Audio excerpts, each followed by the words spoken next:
ఇక లోపలికి పో.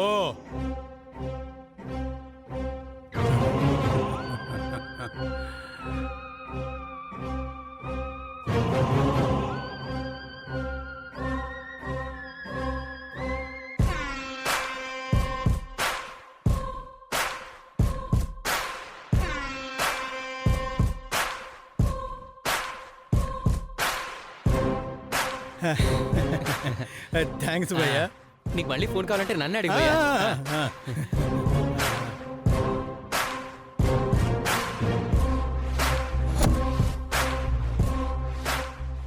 గిడేం చేస్తురా భయ్?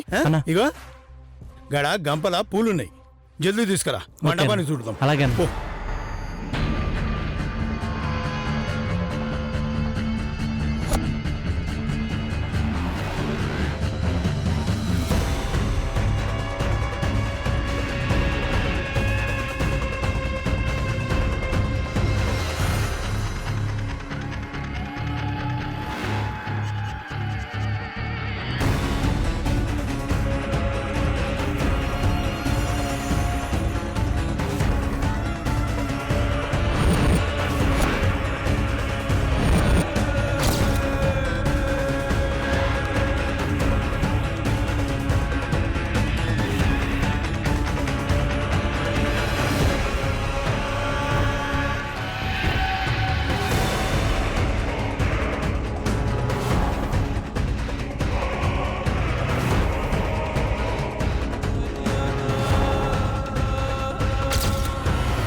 దొరికావురా. వదిలేయి ఆంటీ, ఎవరైనా చూస్తే బాగుండదు. రేయ్, నీకోసం నేను ఎంతసేపటి నుంచి ఎదురు చూస్తున్నానో తెలుసా? అయ్యో, నేను అలాంటి వాడిని కాదా ఆంటీ?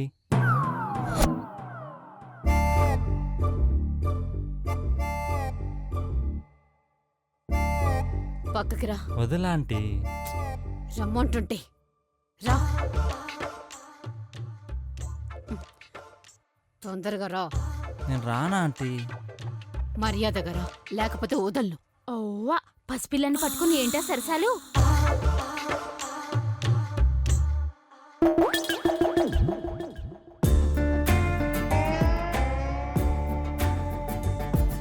పర్లేదు ఆంటీ, కాసేపు పట్టుకోండి. రేయ్, చెప్పు తీసుకొడతా దరిద్రుడా.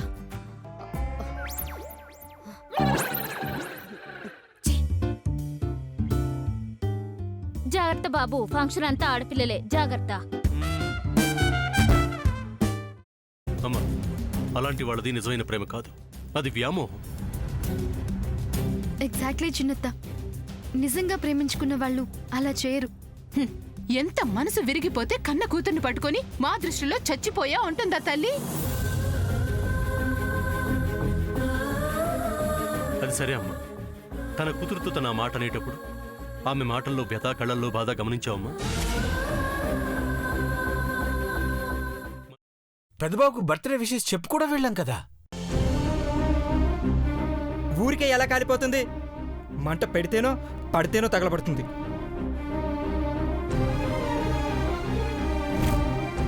కరెక్ట్ చిన్నబాబు, నీకొచ్చినట్టే నాకు డౌట్ వచ్చింది. పార్వతే షర్టును తగలబెట్టిందనుకుంటా.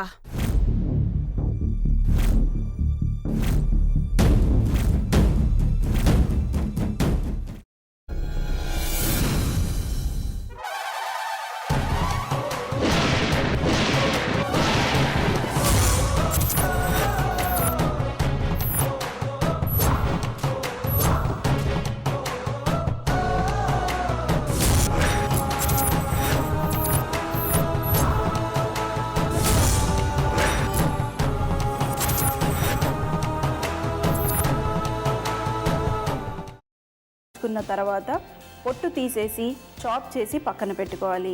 ఒక ప్యాన్లో కొద్దిగా నూనె వేడి చేసి అందులో ఆవాలు, మినప్పప్పు, శనగపప్పు, కరివేపాకు, సన్నగా తరిగి పెట్టుకున్న ఉల్లిపాయలు వేసుకుని 1 నిమిషం పాటు వేయించుకోవాలి. ఆ తర్వాత కాల్చి కట్ చేసి పెట్టుకున్న వంకాయని కూడా అందులో వేసుకుని బాగా మిక్స్ చేసి బౌల్లోకి ట్రాన్స్ఫర్ చేసుకుని అందులో తగినంత చిక్కటి పెరుగు లేదా పల్చటి పెరుగు వేసుకుని మిక్స్ చేసి అన్నంతో కానివ్వండి, చపాతీతో కానివ్వండి సర్వ్ చేసినా చాలా బాగుంటుంది.